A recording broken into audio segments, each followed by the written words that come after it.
যে যত পাপ করেছে জীবনে, যদি একটা বার কেউ যদি আল্লাহ পাককে মন থেকে ডাকে, চোখ দিয়ে ঝরঝর করে পানি পড়ে, আল্লাহ পাককে বলে, সেজদায় গিয়ে পড়ে আল্লাহকে বলে রব্বিক ফিরলি, আল্লাহ আমাকে মাফ করে দাও, তার মনের মধ্যে যদি সততা থাকে, মন থেকে যদি সেই কথাটা বলে থাকে, আল্লাহ পাক শুধু তাকে ক্ষমাই করবেন না, তার সমস্ত গুনাহগুলোকে আল্লাহ নেকি দিয়ে পরিবর্তন করে দিয়েছে।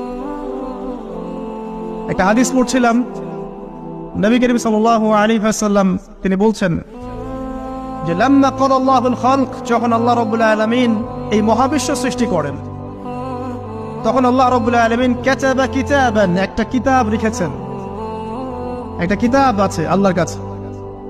কাতাবা কিতাবান ফাহুয়া ইনদাহু ফাওকাল আরশ, যেই কিতাবটা আল্লাহর নিজের কাছে আছে আরশের উপরে, সেখানে আল্লাহ পাক লিখে রেখেছেন।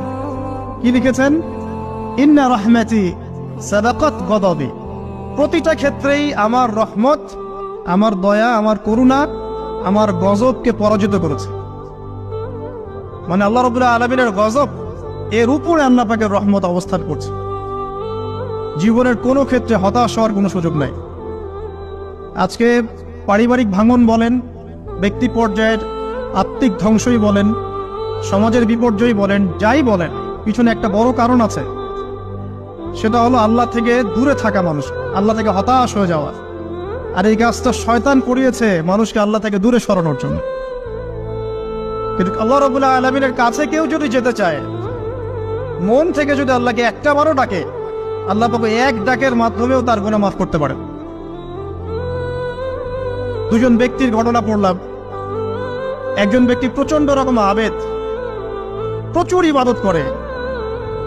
আপনারা জানেন ইবলিসও কিন্তু আবেদ ছিল, ইবলিস কিন্তু প্রচুর ইবাদত করেছে।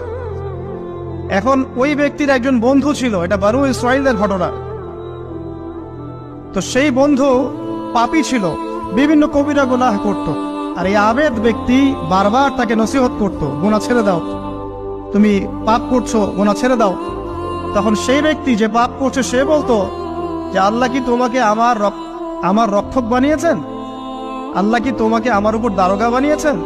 আমাকে আল্লাহর হাতে ছেড়ে দাও, আমাকে নসিহত করতে শোনা।